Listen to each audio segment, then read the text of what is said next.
Welcome to this week's xConnect Northwest, connecting you to the experts. I'm your host, Greg Mills, and with me here today we have Dr. Dennis Garcia, Medical Director at Washington State University's Health and Wellness Service. Now, before we get going, I want to remind you that we have ways for you to chime in and be involved with the show live and as we do it, and we want you to get involved that way. Connect with us on Twitter at NWPTV. You can use the hashtag xConnectNW. On Facebook, you can search Northwest Public Television, and by email at kwsutv@wsu.edu. Dr. Garcia, thanks so much for joining us today. Yes, thanks for having me. I guess we start with the maybe the most obvious or a good starting point, and that is, when is the official start of flu season? We start hearing about it about this time of year every year, but when does it really kind of kick in, and what does it actually mean? Right, well, traditionally the influenza season has been primarily from November to April. However, about 5 or 6 years ago, that changed across the country and across the world.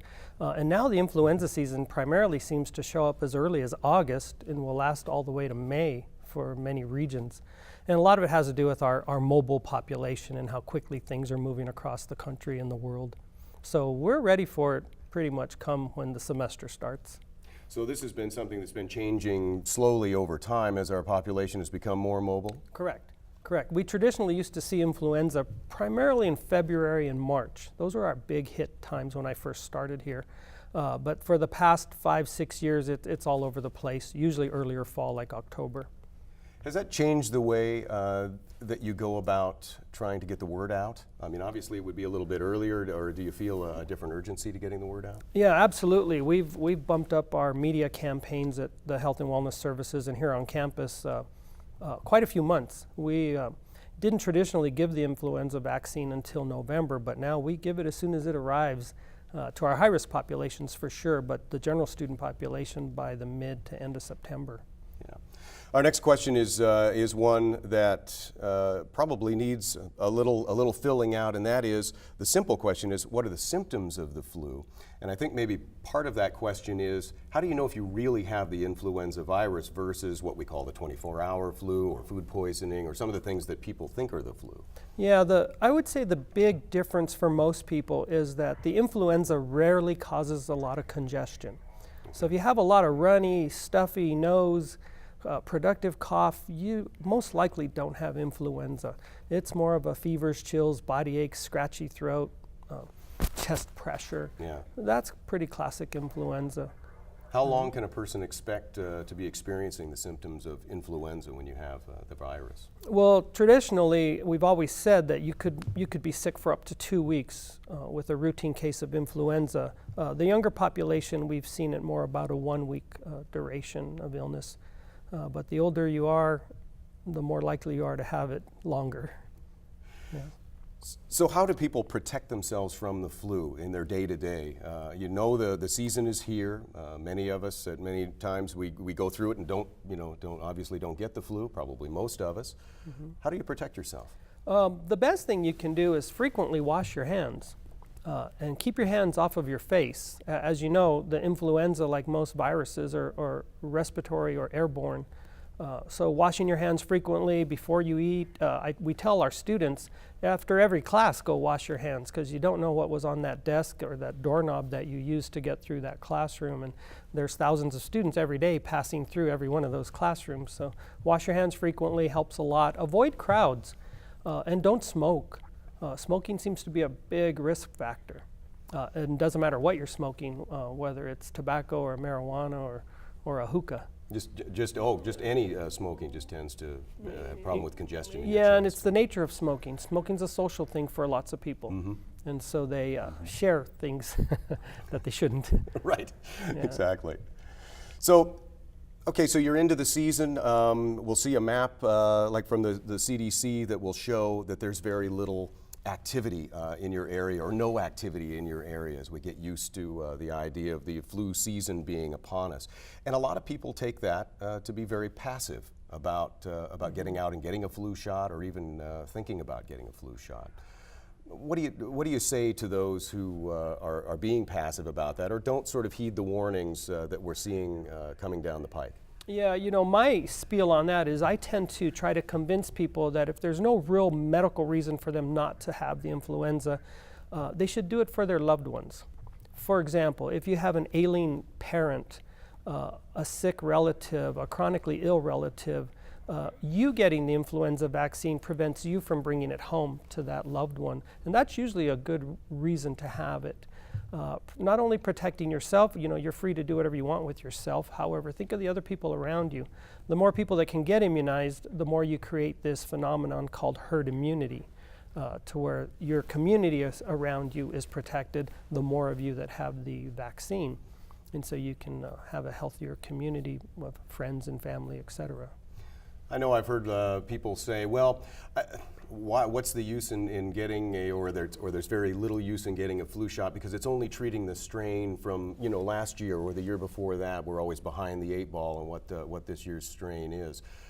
How effective and helpful is the shot that you're getting? So I have a great anecdote for that. And the anecdote is back in 2009, we had the H1N1 epidemic here on campus, and WSU was considered ground zero that year, partly because we could document everyone was sick, but I had approximately 40 employees treating sick students, and we shuttled about 2,000 students through our clinic over the course of about 2 weeks, and 2 of my employees became ill with the H1N1. And those 2 employees were all younger employees in their early 30s. And part of the reason I think they became ill is one of them hadn't had hardly any vaccinations, and the other one had only had a couple previous years, whereas all the rest of us had been vaccinating ourselves for many years. And after a while, you accumulate some crossover protection from the various strains. And so every year, the influenza vaccine has either 3 or 4 strains of virus in it. If you've been doing that for 20 years, well, you've got anywhere from 60 to 80 strains in your immune system that can respond to an infection. So there's some crossover protection. Right, yeah, and you answered another part of a question I had, and that was, how long can you expect that to be effective? And you're saying really throughout the course of your lifetime. Yeah, and well, for example, this H1N1 they were calling it the swine flu, and it's because it was very similar to the influenza strain that we had back in the 70s. And for those of us that are old enough to remember that, there was a big push back then to get everybody vaccinated because we weren't sure how sick it was going to make the population. And I think that was the Clinton era, maybe. Yeah, yeah. And I suppose there are a handful of people who shouldn't get vaccinations, and for whatever reason that might be. What are some of those reasons that people really shouldn't actually get immunized for the flu vaccine? Yeah, and those are very rare occurrences, but it's obviously the influenza is cultured in egg whites primarily, I believe what it is. So anyway, some people who are allergic to eggs could have an allergic reaction. There are some people who have immune deficiency problems that they won't take very well, but they know who they are. They're very few and far between. And so it's rare for you not to get a vaccine or not to be able to get a vaccine. Yeah. There are certain groups that we've always heard, and for many years it felt like to me the flu vaccine was to be administered to the very young and the very old.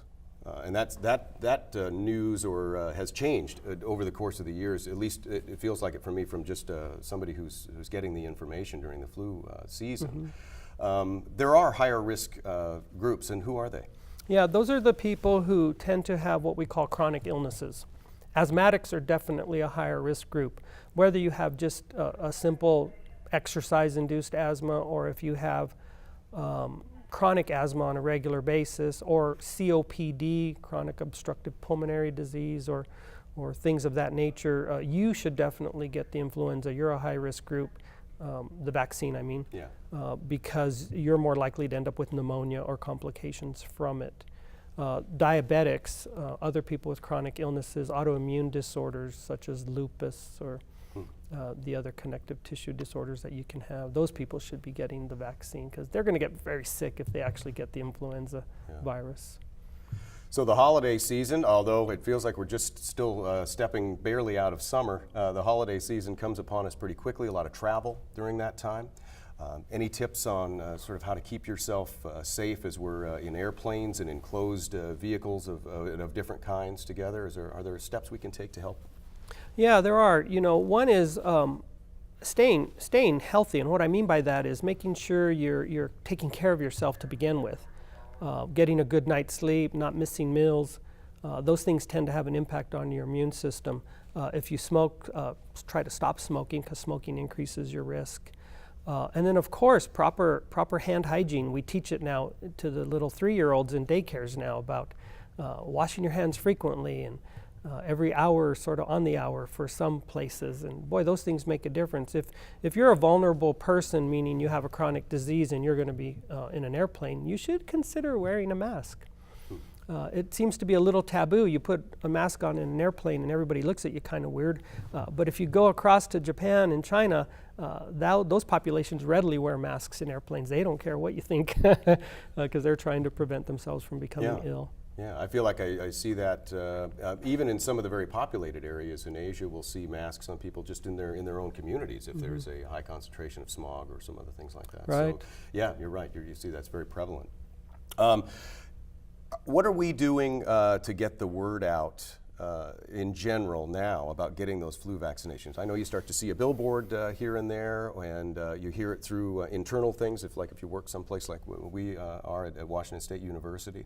How does your community of physicians get that information out, or try to? Right. Fortunately, here at Washington State University, we have a component to the Health and Wellness Services called the Health Promotions Unit, and they put out public service announcements, hang up banners on campus, hold special flu outreach clinics to reach out both to the students and the faculty and staff. And October is a month that's an opportunity to do some creative marketing, and we've developed this month a program called Say Boo to the Flu. Yeah. And it's a very catchy, and the students seem to like it. But every Friday from 10 to 3 at Health and Wellness Services down in our lower level health promotions area, they're offering flu clinics for anybody who wants to walk in and receive the vaccination. Sure. So every Friday you can come over and say boo to the flu, and hopefully you scare it away with your vaccination. And in a community like this, I mean, it's easy, as you saw in different ways, perhaps back in 2009, how quickly in a community like this, a university community, that it can spread. Right, and it's not a benign illness. You know, we did have some students end up hospitalized during that time period. Yeah. And, you know, with double pneumonia and things like that. They were very ill. So even though you're 19 or 20 years old, you can still get it and end up having severe consequences. Well, thank you for joining us today. Oh, you're welcome. We appreciate it. Happy to be here. Great information. Again, I hope we get to see you here soon.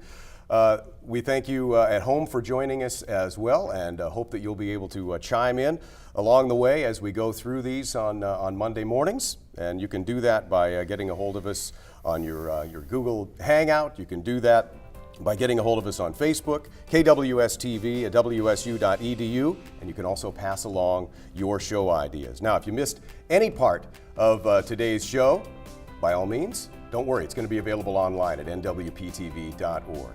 Now, next time on xConnect Northwest, we'll talk about coal trains and its impact on our region. Northwest Public Radio's Courtney Flatt's going to join us live from the Tri-Cities. If you have any questions for her, feel free to connect with us online. I'm Greg Mills. Thanks for watching. We'll see you next time on air and online.